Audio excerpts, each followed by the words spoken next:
O'Connor, the Director of the National Women's Council. And the National Women's Council is Ireland's leading feminist organisation, representing over 200 groups north and south of the island. And today is a really important day as we launch this report on violence against women north and south of the island.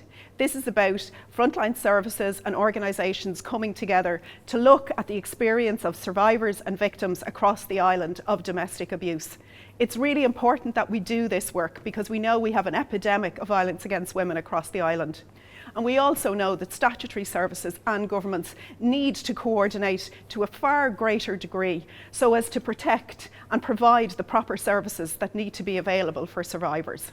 Hello, I'm Sarah Mason, CEO of Women's Aid Federation Northern Ireland, and I am thrilled to be standing in the atrium in Dublin this morning while we see the launch of this excellent report. Women's Aid were so proud to partner with National Women's Council to develop this report.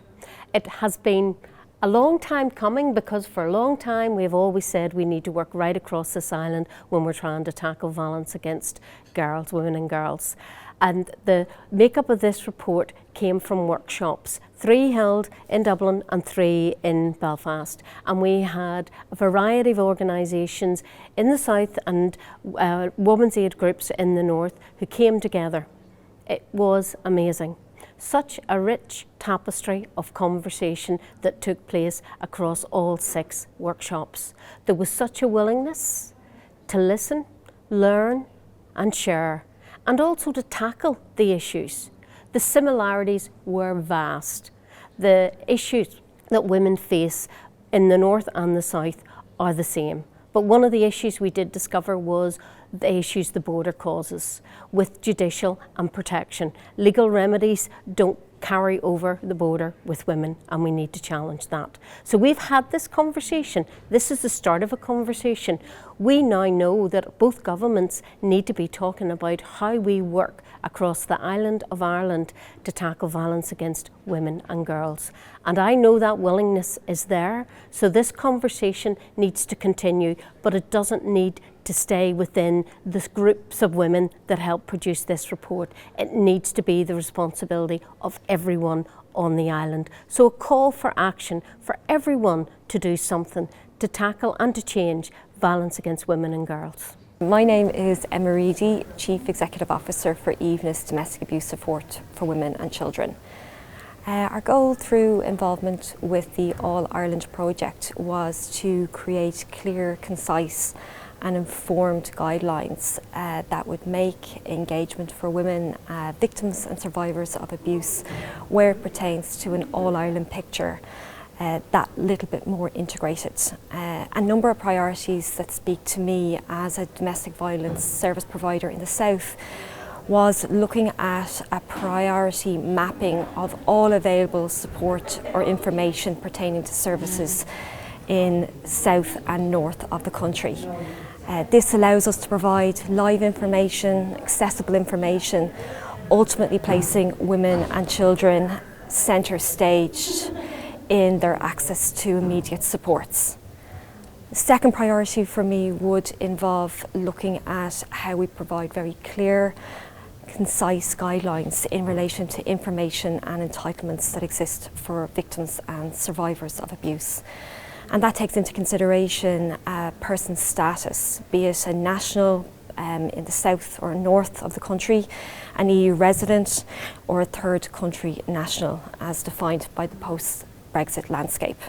Ultimately, women and children need to know what they have, are entitled to, and have an assurance that if they are to cross the border and access other services, that they're not unduly or adversely impacted by that.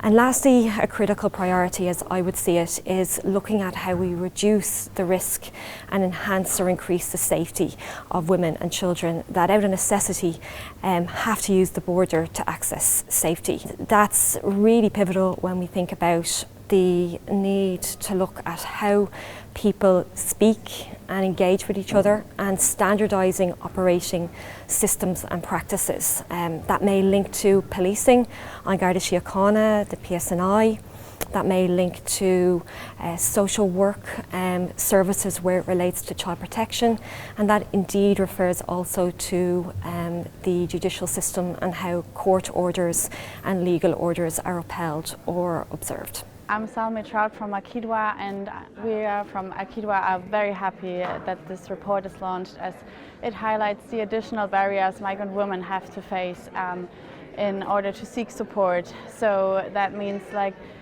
the systemical and structural barriers and the intersectionality that just makes it more complicated and complex for women with a migrant background seeking supports. So yes, very delighted that no woman is left behind, and that like approaches have been made to address these challenges.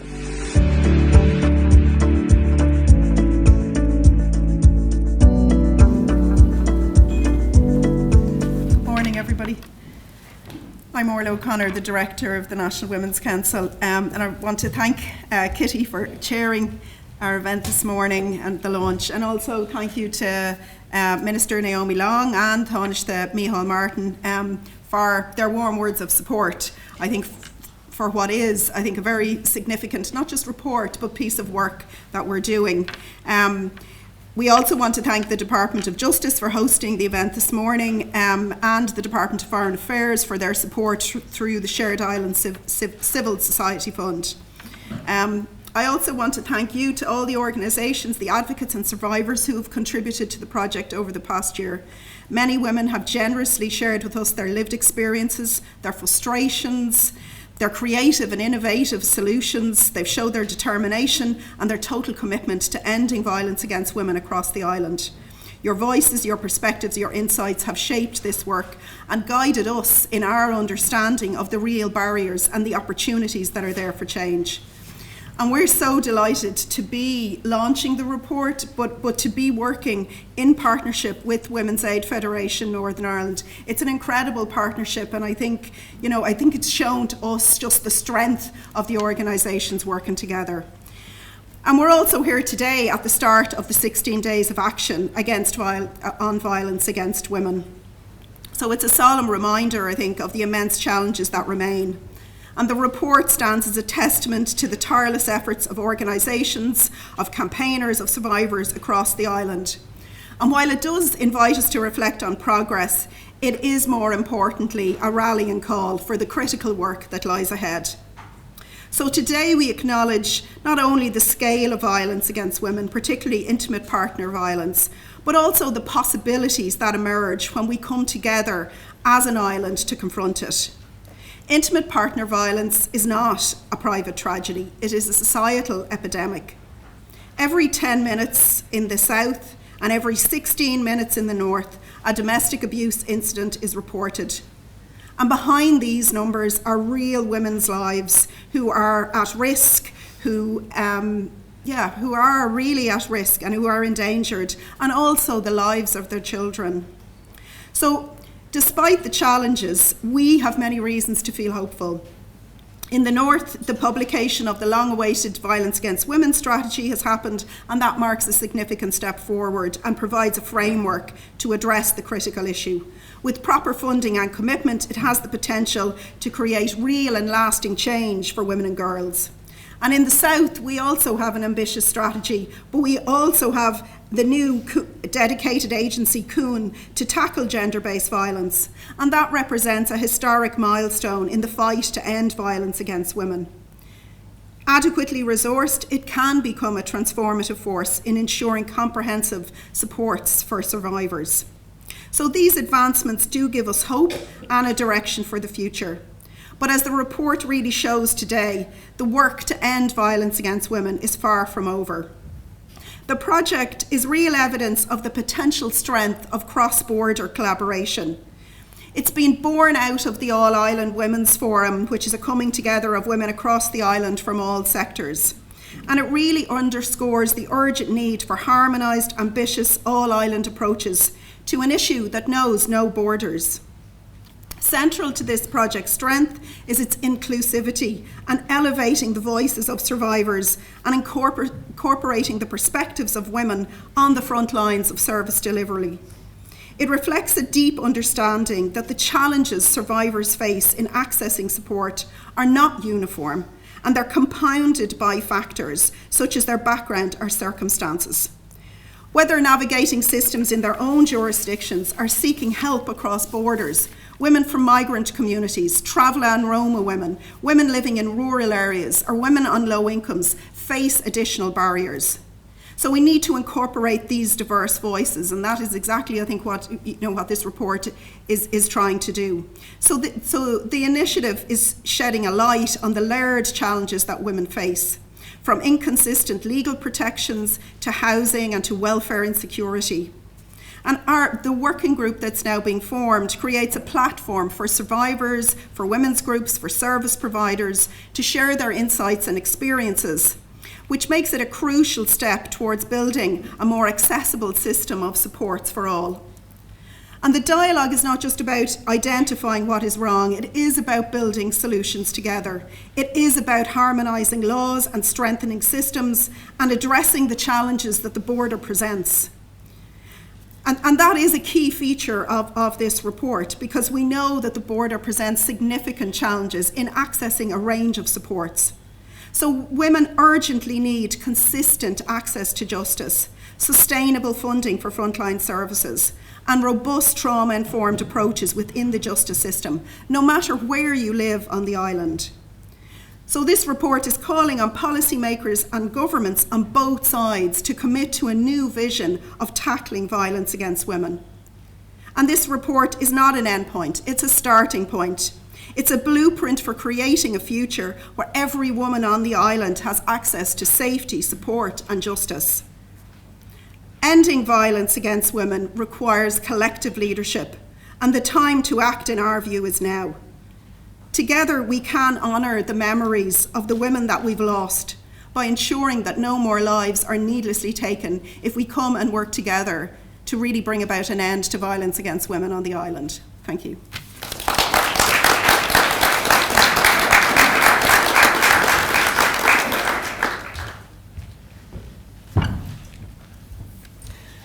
Well, good morning everyone. It is a pleasure to be here and finally see this document printed. And I'm going to talk about the process, and actually it was a really, really wonderful process. I like to call it a rich tapestry of conversations over 6 workshops, 3 in the north, 3 in Belfast and 3 in Dublin. I'm not going to say north, south all day or border, so Belfast and Dublin is where they happened. And who were in those workshops? I want to do a call out, probably the busiest people on the island of Ireland. Running refuges, frontline services, in the north of Ireland, supporting over 7,000 women in the community this year. We just launched our stats yesterday. And Orla's already alluded to the police numbers. They're so high, and these people are busy, but they came together. They went to Dublin, they came up to Belfast with a cup of tea, with something to eat, but the conversation was amazing. And what did we do? We listened, we shared, we learned, and then we got a little bit angry because we thought we need more people in this room. This is day 2 of the 16 days of action. A day of action needs to be every single day of every year, or we're never going to address the high number of femicides on this island. It's not something that we talk about for 16 days. It's something that we talk about every day until there is change, and that's what we need to see. So this document, and Orla's already said it, this doesn't say, and people will say, how do you stop it? I'm in Women's Aid 30 years. What can you do to stop it? We're doing what we can. The services on the ground are providing vital services. Everybody needs to step up. This is everybody on this island's issue, and everybody needs to play their part. We will shout loud and clear. I've been shouting for 30 years. Things are shifting and changing.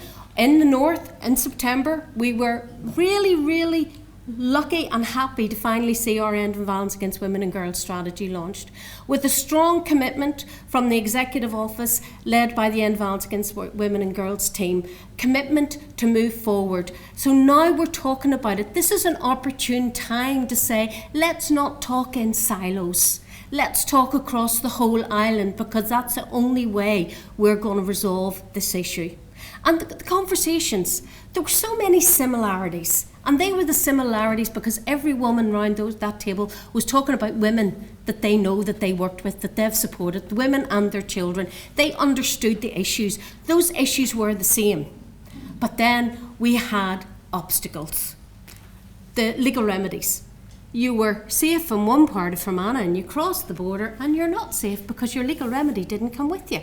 Now, that is something that could be fixed. I mean, I don't think it would take an awful lot for somebody to rub that line out when it comes to safety for a woman and her child. These are things, and we were very clear, we need our governments in that room talking the way we were talking. But, and I have to say this, they have to listen to us first. Because we put it out, we started the conversation.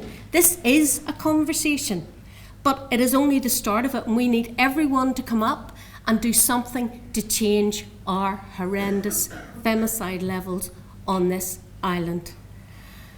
And that's why we were in that room. That is the main reason we were in that room for six full days.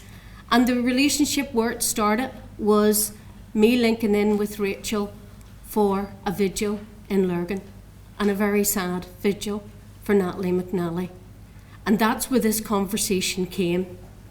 And then we got a shared bid. Now, if that's not how women working together do it, standing heartbroken, watching families of other women that we knew who were murdered together, and this is where we came to produce something.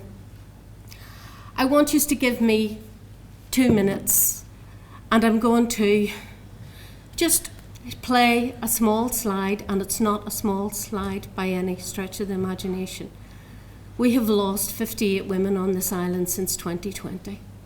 That's one woman too many. Our mothers, our daughters, our friends, our grandmothers, our sisters, our aunts. It's far, far too many, and it has to stop.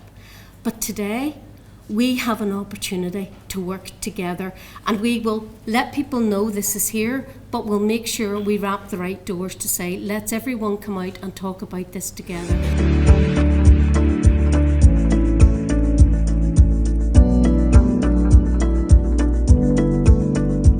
My name is Dr. Jennifer Okeke. I'm the chairperson of the National Women's Council of Ireland. My name is Mary Louise Lynch, and I'm the founder of CC, Survivors Informing Services and Institutions. My name is Bridget Winters, and I work at Happy Point Traveller Roma Centre. We were part of this report, and it was great to be here today. I'm Alva Smith, and the area of interpersonal violence against women and children, domestic violence, is something I've been involved with for very many years. And for me, the most important takeaway point from today is that importance of the collaboration. For years and years, we've been saying, violence, domestic violence is something which doesn't recognize borders. We absolutely have to have systems and structures which are focused on caring for women and children in these terrible situations, that are able to cross borders as the women and the children and the partners do.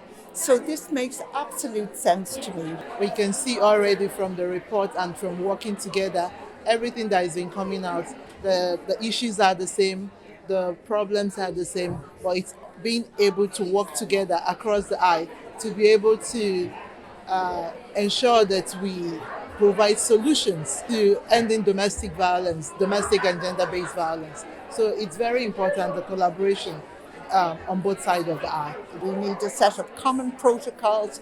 We need to sort out the court systems. We need to make sure that refuge accommodation is available regardless of which side of the border you live on. In fact, really, we need to say that when it comes to domestic violence against women and the impacts that has on families, that we do not recognise a border. One of the things that really struck me was the need for harmony between the North and the Republic, and really where do Traveller and Roma women fit in between there. because there are those particular barriers and challenges to be able to access services and supports, and what that's like, you know, for women who are living in those border areas. I think it's essential to understand the complexities and the difficulties that women facing fleeing domestic violence, whether they're looking for refuge support, whether they're looking for legal support, whether they're looking for help with child protection. You know, there's a lot of intersectional barriers here as well. Women with disabilities, women from marginalised backgrounds, women who've been trafficked. Because this is about the safety, the security, the well-being of so many women and their families. So I say welcome, bring this on. May the Departments of Justice, North and South, give the kind of substantial funding base that's needed for the follow-up research and data and for the development of a common all-island service in this arena.